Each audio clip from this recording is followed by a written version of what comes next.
Hello, dear viewer.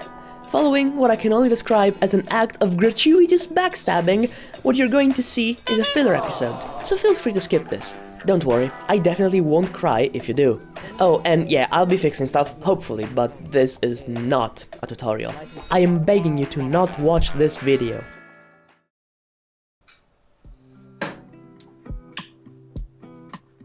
Howdy fellas, welcome back. This video is a bit different than usual, and forgive me for looking like this. I guess it's midnight and I just got back from work. This is my humble car. It's a car. Okay, that's mean. I kind of like this car. 1.2 petrol, 16 valve. It's an engine, and since me and my dad bought it, we've done a lot to it. Now, I say me and my dad bought it very loosely, like he bought it and I buy all the replacement parts, and I think he got a better deal so far. And the problem with this car is that it feels a lot like it's not getting fuel. It works fine when you are not heavy on the gas, but then as soon as you give it some more boot, it stumbles and it like jerks. Let me also specify that I don't know what I'm doing. I am desperate at this point. So as soon as we got it, it wasn't making power at all, and it was because the cat was completely blocked off. It took a lot of autostrada to clear it up. Then the idle control valve, this bit here, failed, and it started like idling like it had a fat cam.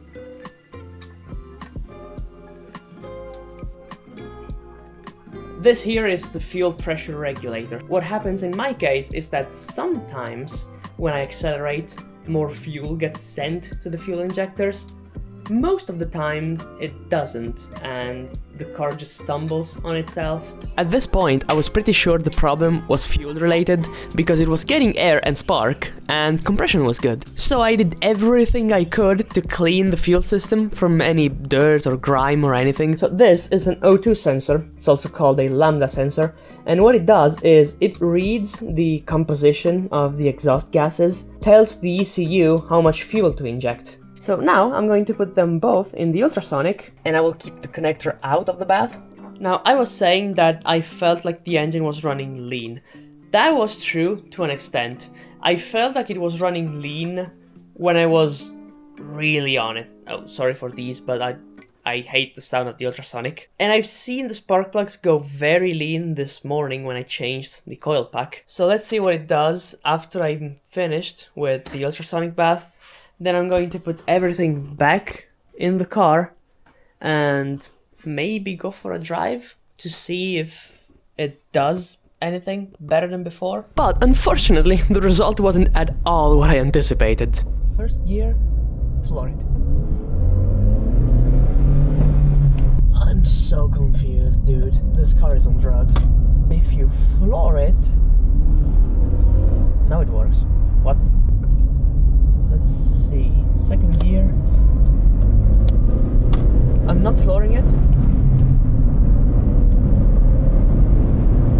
Third, 80 kilometers an hour, and it falls on its face.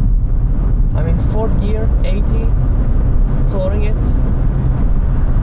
100, and it's falling on its face. This fuel-injected car feels like it's got a clogged carburetor. Maybe the injectors need a clean? I mean, it would make sense because, like, this car back in, I think it was 2022, so after 22 years of existence, only had like 26,000 kilometers. Yo, yeah, it's done it again. Yeah, sometimes it like jerks like it's missing fuel, but it's got a new fuel pump relay, new fuel filter.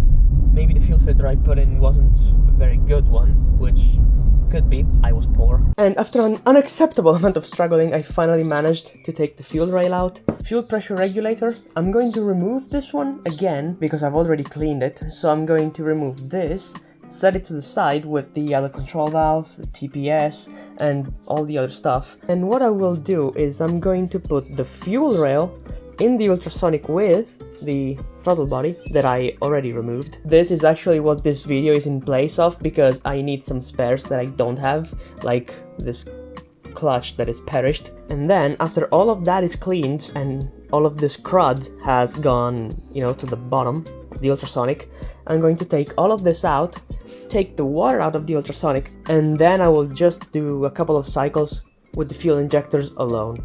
And I've also cleaned the MAF sensor here, so maybe that was also what was causing it. I doubt it. Now, I realized that this isn't really the best way to clean injectors. Ideally, I should have hooked them up to some power, like a power supply or some 9-volt batteries, giving them some power to open them, and then use like a spray cleaner, like brake cleaner or carb cleaner. And I haven't really thought about it when I was doing this job, but considering the engine ran on all cylinders, I don't think they were so clogged that it required a deep clean like that. Maybe. Now though, they're definitely cleaner than they were, so let's put them back on the car and see what happens.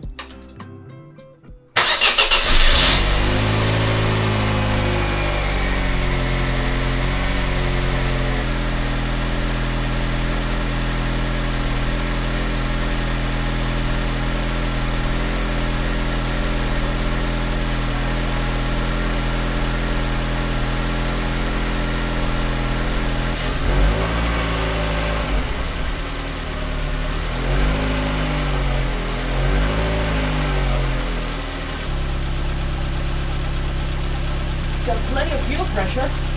The injectors are much louder than before.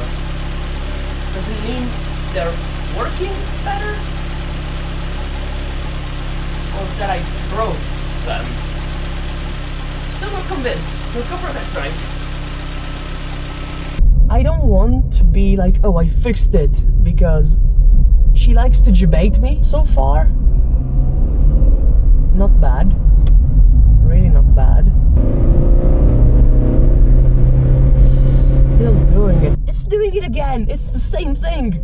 It's the same thing every fucking time.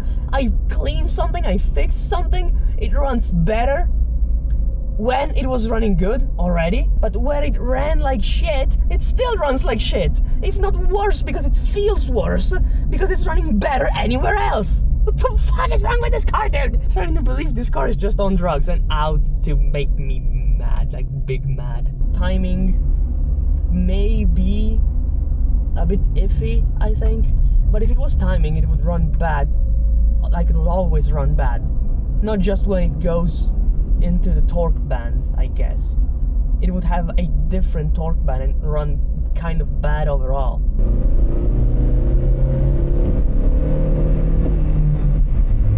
Still bogs down. It still bogs down when it should be entering the torque band. Why?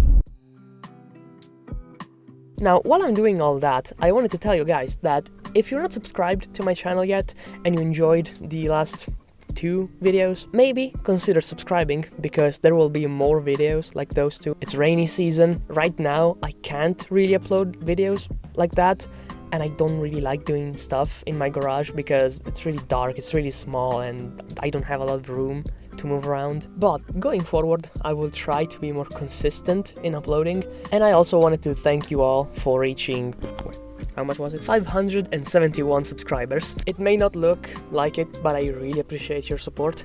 I'm glad you enjoy what I'm doing, and I will try to make better content going forward. I have a couple of bikes that I want to make videos on, and I will be getting a new one very soon. So subscribe if you want to see those videos, and yeah. Let's go back to me trying to fix this car. So, have I figured out what's wrong with my car? Well, frankly, I have no idea. Until I get the correct code reader for it, it could be anything. The only things I haven't checked are the crank pickup, cam sensor, knock sensor, and the temperature sensor. But maybe the sensors I have checked and cleaned were bad to begin with, and right now I have no way of checking that. So for now, I just have to hope that it doesn't break down on me. Thank you for watching this video until the end. I hope you enjoyed my suffering. And next video won't be a filler, so I hope I'll see you then. It's condoms. It's a condom vending machine.